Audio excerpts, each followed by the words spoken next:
allez bien. Ici Ariane, moi je vais super bien. On se retrouve aujourd'hui pour une nouvelle vidéo. J'aimerais dire bienvenue au nouveau et si tu n'es pas encore abonné, tu sais ce qu'il te reste à faire. Si tu n'as pas activé la cloche de notification, tu sais aussi ce qu'il te reste à faire. N'hésitez pas à laisser un commentaire et un pouce bleu. N'hésitez pas à partager aussi mon contenu. Ça fait plaisir et toujours est-il qu'il y a encore de l'interaction. Là, j'ai vu que le nombre de commentaires a augmenté. Ça fait super plaisir. Dites-vous que je regarde les statistiques très souvent pour m'améliorer. Je sais que la précédente vidéo était longue. Certaines personnes n'ont pas pu la voir en entier. Et j'espère que vous avez pu tirer des informations néanmoins. Alors, abonnez-vous aussi à mon Instagram parce qu'il y a un nouveau jeu qui arrive. Il y a un jeu qui arrive. Il y a un jeu concours. Je vais vous faire gagner naturellement. Tout le monde ne peut pas gagner, mais abonnez-vous à Instagram que je poste là pour que voilà, ensemble on puisse communiquer parce que sur Instagram il y a des personnes qui m'écrivent, qui m'envoient des messages. Ça fait plaisir, ça fait plaisir. Aujourd'hui on va parler de quelle alternative face au manque de logement Crous. C'est pas bien dit comme ça. Quelle alternative face au fait que vous ne pourrez demander des logements au Crous que le 9 juillet prochain.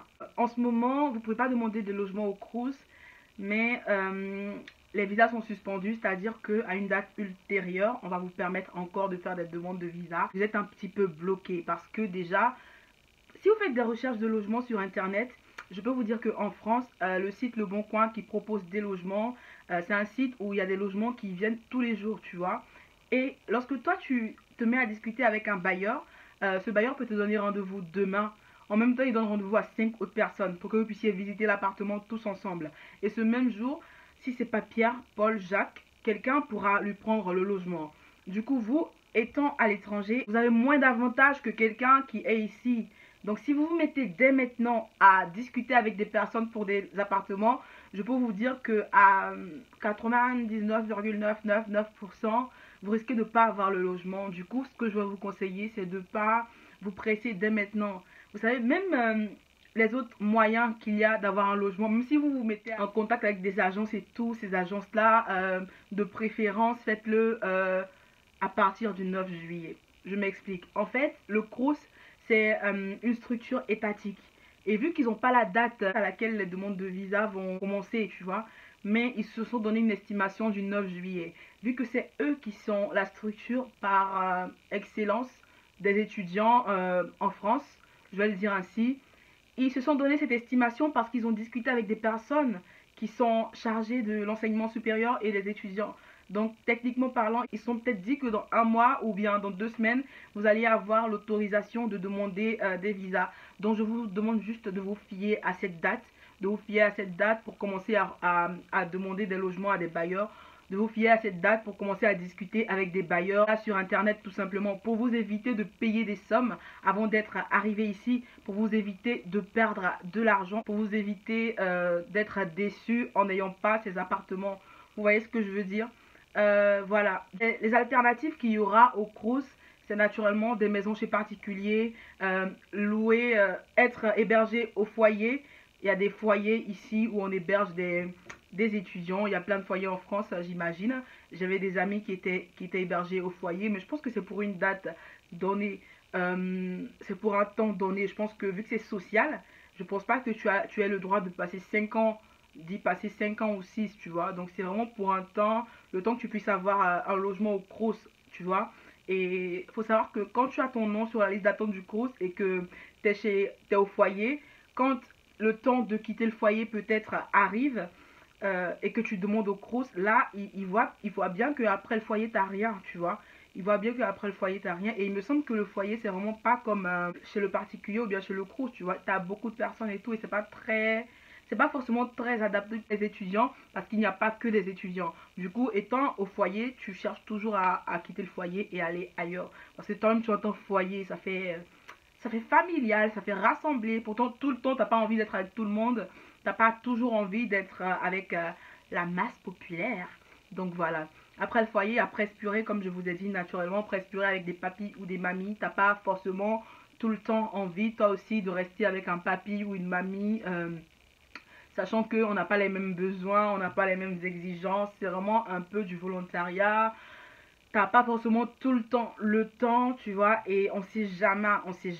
Tu peux être un étudiant qui aime écouter de la musique. Si papy il aime pas trop ça, frère, t'es obligé de faire. Bon, je sais pas pour les gens d'ici, mais nous en Afrique, respectueux comme on se voit obligé de respecter ce que papy dit ou mamie dit. On sera un peu compressé dans ce genre de situation.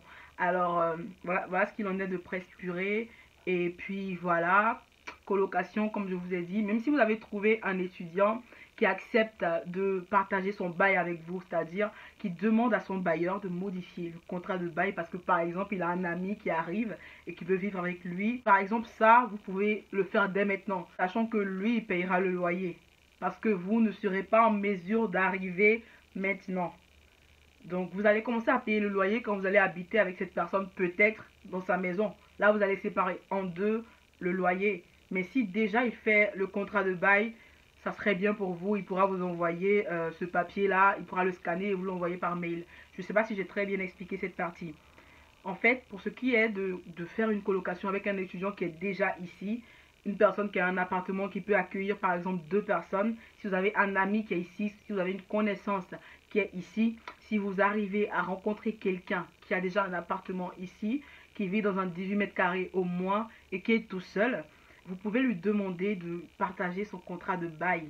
Et vous, avant que vous puissiez trouver un logement ici propre à vous, vous pouvez passer, je sais pas moi, 2 semaines chez lui ou un mois chez lui, un peu comme moi j'ai fait chez ma soeur, tu vois. Mais ça, c'est vraiment très rare. Tout le monde ne peut pas l'accepter, surtout s'ils ne vous connaissent pas. Donc, c'est des hypothèses qu'on émet, mais on ne sait pas toujours. Alors, les personnes qui sont privilégiées, naturellement, c'est des personnes qui vont être hébergées chez leur famille ou chez quelqu'un ici. C'est vraiment les personnes qui vont être hébergées ici, chez leur famille ou qui ont déjà voilà, un logement ici, tout ça, tout ça. Donc, pour ces personnes-là, vous pouvez vous libérer. Vous pouvez dès maintenant demander à la personne qui va vous héberger de vous faire le papier, c'est-à-dire un manuscrit ou bien un papier délivré par la mairie. Mais de préférence un manuscrit parce que moi, comment je faisais la procédure, le consulat de Côte d'Ivoire avait demandé un manuscrit. Je pense que ça fait plus vrai. Je pense que peut-être il y a des gens qui peuvent falsifier ce truc-là via Internet. Donc faites un manuscrit, demandez-leur de marquer que voilà, ils vont vous héberger dans un appartement de tel mètre carré. Et dans cet appartement, il y a tel nombre de personnes. C'est très important pour que le consulat puisse savoir si vous êtes apte à y habiter, tu vois. Mais vous n'êtes pas obligé de mentionner la distance qu'il y a entre l'appartement et l'université sur l'attestation. Mais je ne sais pas si dans le papier à remplir pour la demande de visa, si on vous demande déjà cette information, mais vous n'êtes pas obligé de marquer cela sur votre attestation d'hébergement. Du coup, pour tous les papiers que vous allez devoir avoir pour le visa, si vous avez des garants ici, si vous avez des personnes ici qui se chargent de vous, qui doivent vous envoyer des papiers en Côte d'Ivoire, au Sénégal, au Mali, au Gabon, en Algérie, en Tunisie ou au Maroc, n'hésitez pas à demander à cette personne de faire un scan lisible du document, tout simplement. Vous l'envoyez par mail et vous, à votre tour, vous allez imprimer ce papier, en faire la photocopie et l'envoyer au consulat. De préférence des photocopies couleur. Par exemple, si ton attestation a été faite à un stylo bleu, pour que si ça a été fait à un stylo bleu, si tu as pu avoir une impression en couleur, ça fait plus nature. À ce que je sache, pour l'attestation de virement irrévocable, mon attestation avait été délivrée par la banque. Du coup, quand j'étais allée renouveler mon titre de séjour, on m'avait demandé d'avoir l'original de l'attestation. Parce que quand tu as l'original de l'attestation, chez nous on dit ça ferme la bouche.